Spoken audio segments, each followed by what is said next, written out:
मकान खरीदने के लिए लोन दिया। बैंक और फाइनेंशियल इंस्टीट्यूशन अमेरिका के किसी भी व्यक्ति को फ़ोन करते थे, तुम्हारे पास में मकान है कि नहीं है? वो कहता था साहब मकान तो नहीं है। तो उन्होंने कहा करे तुम अमेरिका की धरती पर रहते हो और मकान नहीं है, मकान ले आओ ना। तो उन्होंने कहा साहब जेब में पैसा नहीं है, तो उसकी चिंता क्यों करते हो, हम लोन देंगे। लोन दे दिया और मकान खरीदवा दिया। किसी के पास एक मकान था तो उसको कहा तुम अमेरिका में रहते हो, बिलो स्टैंडर्ड है तुम्हारा, एक ही मकान है क्या? अभी चल रहा थे ना बात, बदल बदल कर रहना चाहिए। हस्बैंड वाइफ जल्दी जल्दी बदलते हैं, तुम मकान नहीं बदल सकते हो। एक ही मकान में रहते हो, दो मकान खरीदो। कहा जेब में पैसा नहीं, उन्होंने कहा हम देंगे। जिसके पास दो मकान थे उसको कहा अमेरिका में रहते हो और तुम्हारे पास दो ही मकान है। वह एक कॉन्सेप्ट है हॉलीडे होम्स का। अगर मैं उसको सरल भाषा में कहूँ, देशी भाषा में, तो हॉलीडे होम्स का मतलब होता है घर वालों से छुप करके मटर गश्ती करने वाला स्थान।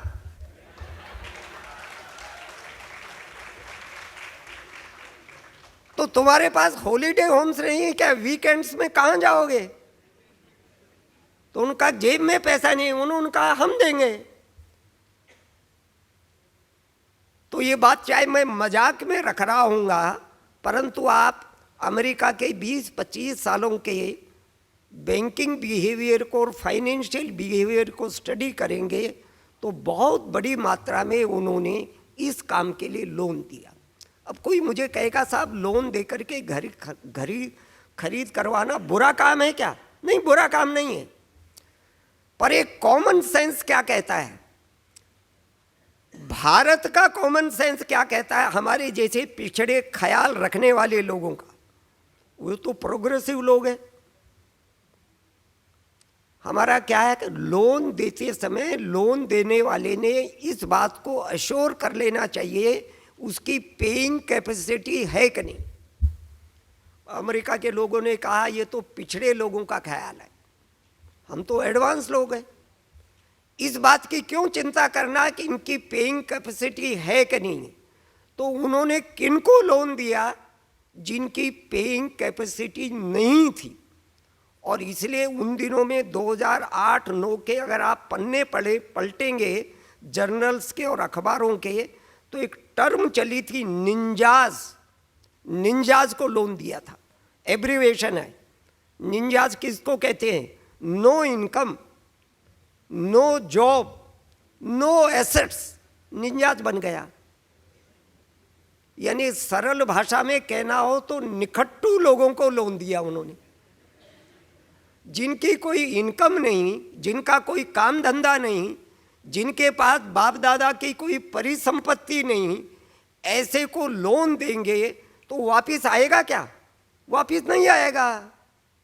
तो ऐसे लोन का चक्र चलता रहा, वसूल करने का समय आया तो निंजाज ने हाथ खड़े कर दिए, तुमको हमारे पास कुछ दिखाई दे दे तो वसूल कर लो। था क्या? तो लिक्विडिटी की प्रॉब्लम आ गई बैंकों को और बैंक फेल हो गए। तो अमेरिकन इकोनॉमी के क्राइसिस का एक बहुत बड़ा कारण इस प्रकार से बेहताशा खर्च करना बना। और एक देखिए, संपूर्ण वेस्टर्न इकोनॉमी और अमेरिकन इकोनॉमी, हम इकोनॉमिक्स के लोग आजकल एक सिद्धांत ही पढ़ाते हैं। हम इकोनॉमिक्स के लोग भी अजीब प्राणी हैं, प्रोफेसर क्षमा करना, एक नए नए तरह के सिद्धांत लाते हैं। हमने क्या सिद्धांत लाया? ग्रोथ रेट बढ़ानी है तो कंजम्पशन बढ़ना चाहिए। और ग्रोथ की जो परिभाषा देते हैं, डेवलपमेंट की परिभाषा, तो डेवलपमेंट की परिभाषा क्या देते हैं और डेवलपमेंट का एम क्या बताते हैं? तो डेवलपमेंट को डिफाइन करते हैं increase in real per capita GDP, यही बताते हैं ना। और कोई भी ग्रोथ मॉडल, कोई भी डेवलपमेंट प्लानिंग का एम क्या बताते हैं? Ultimately to raise the standard of living of the masses. यही बताते हैं ना, आम आदमी के रहन सहन के स्तर को ऊंचा उठाना। किसी भी इकोनॉमिक पॉलिसी का, इकोनॉमिक मॉडल का, प्लानिंग कमीशन की किसी भी प्लानिंग का यही अर्थ बताते हैं। ये स्टैंडर्ड ऑफ लिविंग ऊंचा नीचा कैसे होता है बेचारा, तो इसको भी डिफाइन किया हम इकोनॉमिक्स वालों ने। What is mean by standard of living? तो standard of living means basket of goods and services available for consumption. यही बताते हैं, आपकी टोकरी में उपभोग करने के लिए कितनी वस्तुएं और सेवाएं हैं। जिसकी टोकरी में उपभोग करने के लिए जितनी ज़्यादा वस्तुओं और सेवाएं होंगी, वो उतना ही ज़्यादा स्टैंडर्ड ऑफ लिविंग वाला माना जाएगा, उसका विकास हो गया ऐसा माना जाएगा। अब देखिए कैसे सारा ये कंज्यूमरिज्म का चक्कर चला है, और उसके कारण से दुनिया के सामने एक बहुत बड़ा संकट खड़ा हो गया है। उस ओर मैं आपका ध्यान आकृष्ट करना चाहता हूँ। इस परिभाषा को जब हम स्वीकार कर लेंगे तो हम क्या करेंगे, तरह तरह से कंजम्पशन बढ़ाने का प्रयत्न करेंगे ना, क्योंकि स्टैंडर्ड ऑफ लिविंग बढ़ाना है। तो मैं सुबह से शाम तक अनेक तरह की चीज़ों का उपभोग करूँगा। कोई मुझे कहेगा भाई ज़्यादा क्यों खा रहा है, तो मैं क्या कहूँगा, अरे स्टैंडर्ड ऑफ लिविंग बढ़ा रहा हूँ, तेरे को समझ नहीं है। तो मैं जब इस प्रकार से असंयमित ढंग से अनकंट्रोल्ड कंजम्पशन करूँगा तो मुझे बीमारी हो जाएगी, कोई न कोई रोग लग जाएगा। रोग लग जाएगा तो मैं डॉक्टर के पास जाऊँगा, डॉक्टर साहब फीस लेंगे। हमारी इकोनॉमिक्स की परिभाषा में हमने डॉक्टर के पास गए और डॉक्टर की सेवा ली, तो service is also counted as production and GDP. तो मैंने सर्विस को कंज्यूम किया, मेरा स्टैंडर्ड ऑफ लिविंग और बढ़ गया। और डॉक्टर साहब क्या करेंगे, प्रेस्क्रिप्शन लिख देंगे, दवा लिखेंगे, तो मेरी टोकरी में दवा और आ गई। तो वर्तमान परिभाषा के हिसाब से मेरा स्टैंडर्ड ऑफ लिविंग और अधिक बढ़ गया। तो कुल मिलाकर कंजम्पशन बढ़ा। दूसरी ओर एक पिछड़ा हुआ आदमी है, वो बेचारा संयम से रहता है, जरूरत पड़ने पर ही चीज़ों का उपभोग करता है और संयम से रहता है, तो उसकी टोकरी में वस्तुओं और सेवाएं कम उपलब्ध है। अभागा दुर्भाग्य से बीमार नहीं पड़ता, और बीमार नहीं पड़ता तो उसकी टोकरी में डॉक्टर साहब की सेवा भी नहीं आ पाती और दवा भी नहीं आ पाती। तो इस वर्तमान परिभाषा के हिसाब से पहले व्यक्ति की तुलना में दूसरे व्यक्ति का स्टैंडर्ड ऑफ लिविंग नीचा माना जाएगा। तो कैसे परिभाषा के आधार पर चल रहे हैं? आज अमेरिका का संकट क्या है, पर कैपिटा कंजम्पशन मैक्सिमम है, कंज्यूमरिज्म बढ़ रहा है, इसलिए ओबेसिटी की प्रॉब्लम वहाँ ज़्यादा है, टेंशन वहाँ ज़्यादा है, साइकेट्रिक पेशेंट्स वहाँ ज़्यादा है, पर कैपिटा कंजम्पशन तो ज़्यादा है। इस परिभाषा के हिसाब से स्टैंडर्ड ऑफ लिविंग तो उनका ज़्यादा है। और आगे का काम किया उन्होंने अमेरिका में, जब ये थ्योरी प्रपाउंड हो गई कि ग्रोथ रेट बढ़ाना है तो कंजम्पशन बढ़ना चाहिए, और कंजम्पशन बढ़ाने के लिए अगर आपके पास पैसा नहीं है तो उधार लेना चाहिए। हमारे देश में भी एक बहुत बड़े दार्शनिक हो गए हैं ना, हम तो सभी को दार्शनिक बोलते हैं, चाहे भला करे चाहे बुरा करे। तो चारवाक नाम के एक दार्शनिक हो गए ना हमारे यहाँ पर, तो उन्होंने एक सिद्धांत ही दिया था, ऋणम कृत्वा घृतम पीवे भस्मीभूतस्य देहस्य पुनरागमनम कुतः, ऐसा कहा था उन्होंने। अरे भैया इस शरीर का क्या पता है, खाओ खूब खाओ, और तुम्हारे पास नहीं है तो सामने वाले से उधार ले लो, चुकाना थोड़ा ही है। अब इस सिद्धांत को भारत ने रिजेक्ट कर दिया, भारत ने चारवाक को फॉलो नहीं किया। तो निराश होकर के, हताश होकर के, मैं मजाक में कहता हूँ, वो चारवाक अमेरिका चला गया। हताश निराश आदमी का ठिकाना कहाँ है? वही ठिकाना है। अमेरिका के लोग उसके पट्टे शिष्य हो गए। सारी अमेरिकन इकोनॉमी सबसे ज़्यादा इनडेटेड इकोनॉमी है आज, सबसे ज़्यादा ऋणग्रस्त इकोनॉमी है। पिछले साल ही आपने पढ़ा होगा कि अमेरिका ने अपना काम चलाने के लिए अपने जीडीपी के मोर देन 100% लोन लेने का रिजोल्यूशन सीनेट से पास करवाया। काम नहीं चल रहा है। जीडीपी से 100% से ज़्यादा उधार लेने की हमको इजाज़त दी जाए। जो इकोनॉमी इस प्रकार से काम करती हो, इतना ज़्यादा कंज्यूमरिज्म पर टिकी हो, वो अपना कल्याण करेगी क्या? दुनिया का कल्याण करेगी क्या? तो क्रेडिट कार्ड डिपेंडेंट इकोनॉमी है अमेरिका की। कितने क्रेडिट कार्ड होंगे अमेरिका में, जरा कल्पना करके देखिए। अमेरिका में कुछ हाउस होल्ड्स की गिनती की है। How many households are there in America? Households वहाँ किसको बोलते हैं? Any two person living together is term as household. वो एनी टू पर्सन का हस्बैंड वाइफ होना जरूरी नहीं है, वो तो होते ही कम है। वो लिविंग टुगेदर है ना, एनीबडी कैन लिव टुगेदर। तो कोई भी दो आदमी साथ साथ रहते हो उसको हाउस होल्ड बोलते हैं। वहाँ 11 करोड़ हाउस होल्ड है ऐसे, 11 करोड़। हम कल्पना कर सकते हैं कि 11 करोड़ हाउस होल्ड्स के पास में अमेरिका में कितने क्रेडिट कार्ड है? 120 करोड़ क्रेडिट कार्ड है। कौन से कंज्यूमरिज्म पर जा रहे हैं? कौन से कंजम्पशन पैटर्न पर जा रहे हैं? कौन से लाइफ पैटर्न की ओर में आप देश को और दुनिया को ले जाना चाहते हैं? कौन सा रोल मॉडल है आपका? कहीं इस देश के विचारवंत लोगों ने पुनर्चिंतन करना पड़ेगा कि नहीं करना पड़ेगा? कौन सा इकोनॉमिक मॉडल है आपका? कौन सा ग्रोथ मॉडल है आपका? कौन सी आपकी इकोनॉमिक पॉलिसी है? तो रीथिंकिंग का समय आया है।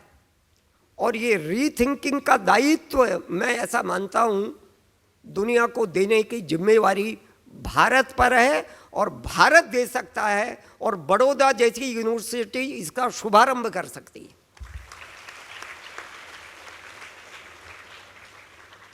मैं जब ये बात बोलता हूँ तो मेरे कुछ पुराने मित्र कहते हैं ज़्यादा हार्श हो गए हो आप, अब तो भारतीय संस्कृति में विश्वास करने वाले आदमी हो, इतने कठोर मत हुआ करो, ऐसा बोलते हैं हमको। तुम कठोर नहीं है, सत्य बोल रहे हैं। और सत्य में हम बोल रहे हैं ऐसा नहीं है, ईमानदारी से विचार करने वाले दुनिया के तमाम थिंकर्स बोल रहे हैं। अब समय आ गया है, सस्टेनेबल डेवलपमेंट की बड़ी बात चल रही है ना आजकल। आज का डेवलपमेंट पैटर्न सस्टेनेबल नहीं है, इसको सब मान रहे हैं। वेस्ट के थिंकर्स भी मान रहे हैं और ईस्ट के थिंकर्स भी मान रहे हैं। सस्टेनेबल अगर डेवलपमेंट नहीं है तो सस्टेनेबल डेवलपमेंट कैसे आएगा? यहां डिफरेंस ऑफ ओपिनियन है। मेरा बहुत विनम्रता के साथ में निवेदन ये है, सस्टेनेबल डेवलपमेंट तब तक नहीं आ सकता जब तक हम सस्टेनेबल कंजम्पशन पैटर्न नहीं अपनाते। Sustainable development depends primarily on sustainable consumption pattern.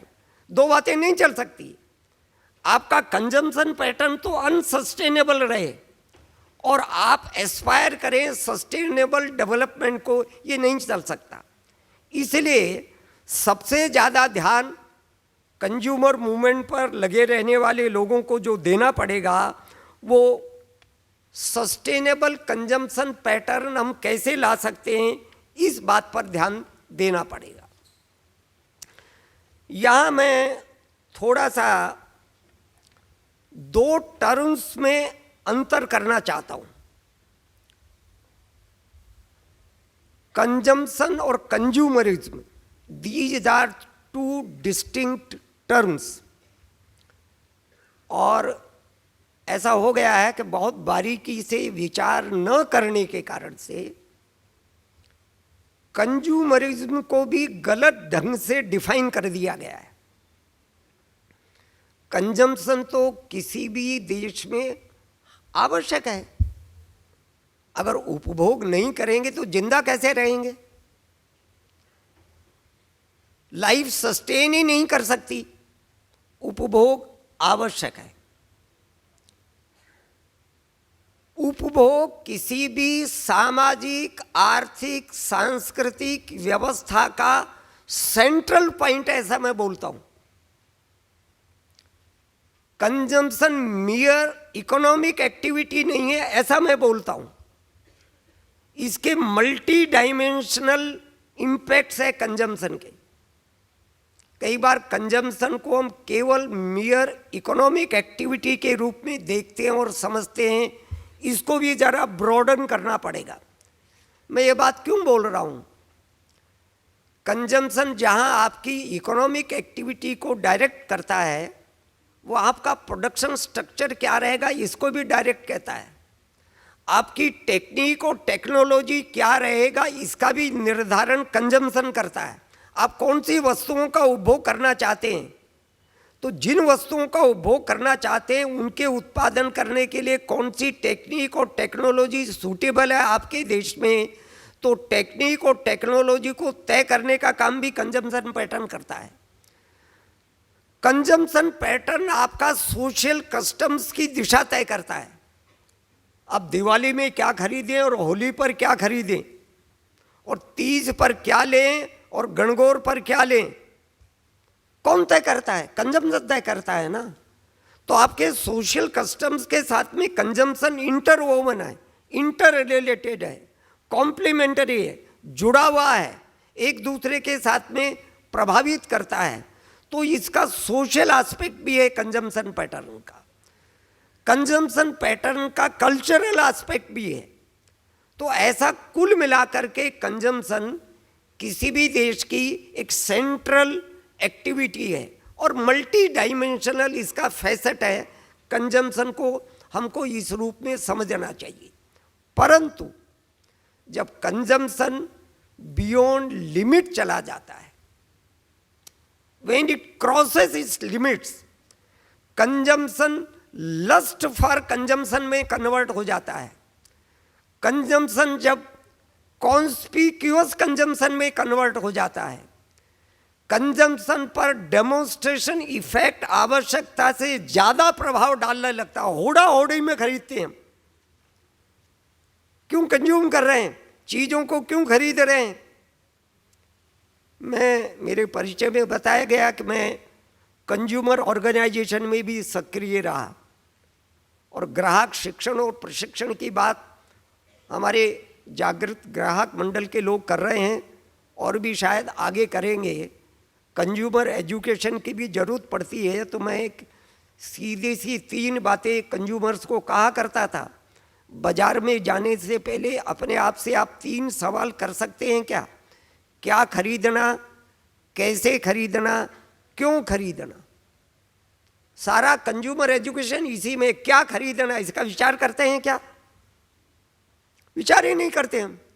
बगैर विचार किए हुए खरीदते हैं, या दूसरों के विचारों से आतंकित होकर खरीदते हैं, या दूसरों के विचारों के अल्योरमेंट में खरीदते हैं। हमारे खरीदने को कौन तय करता है, हम क्या खरीदें? तो सिनेमा के एक्टर और एक्ट्रेसेस तय करते हैं ना। ये विज्ञापन इंडस्ट्री क्या है भैया? व्हाट इज दिस विज्ञापन, एडवर्टाइजमेंट? एडवर्टाइजमेंट कितना नुकसान कर रहा है कंजम्पशन पैटर्न का, इसका जायजा ही नहीं ले पा रहे हम। It's a wastage. कंज्यूमर पर भार बढ़ता है ना, उसका जितना खर्चा होता है उतना। और एडवर्टाइजमेंट में कौन आते हैं? सेलिब्रिटीज आती है। और उसके कारण से कैसा मिसलीडिंग कंजम्पशन पैटर्न होता है, इस पर कंज्यूमर को विचार करना पड़ेगा। नहीं, चैलेंज है हमारे सामने। नहीं तो सारी दुनिया को और देश की तमाम रिसोर्सेज को हम वेस्ट कर डालेंगे। नॉन प्रायोरिटी एरिया में हमारी इनकम को खर्च कर डालेंगे हम। 2-3 उदाहरण देता हूँ मैं केवल, चूँकि यहाँ यंग स्टूडेंट्स भी हैं और यंग स्टूडेंट्स में गर्ल्स स्टूडेंट भी हैं, बॉयज़ भी हैं, कुछ बहनें भी हैं। विज्ञापन के नाम पर ज़्यादा खरीदारी तो उसके क्षमा करना महिला ही करती है ना। कैसा है, उदाहरण देता हूँ 2-3।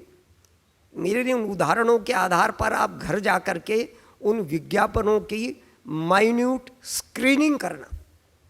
बहुत बड़ी साजिश चल रही है कंज्यूमर के साथ में। आपने एक विज्ञापन देखा होगा,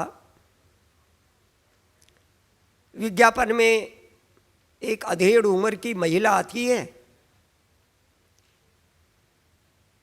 सामने से एक नौजवान गुजरता है, वो कहता है आंटी नमस्ते।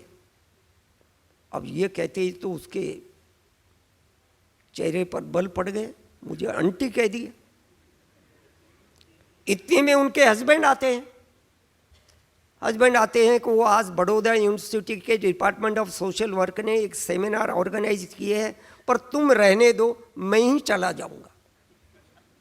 और चिंता हो गई, शीशे के सामने गई, अपना चेहरा देखा, बालों को देखा, फिक्र हो गई, दुकान पर गई, हेयर डाई खरीद करके लाई, हेयर डाई लगा करके खड़ी हुई।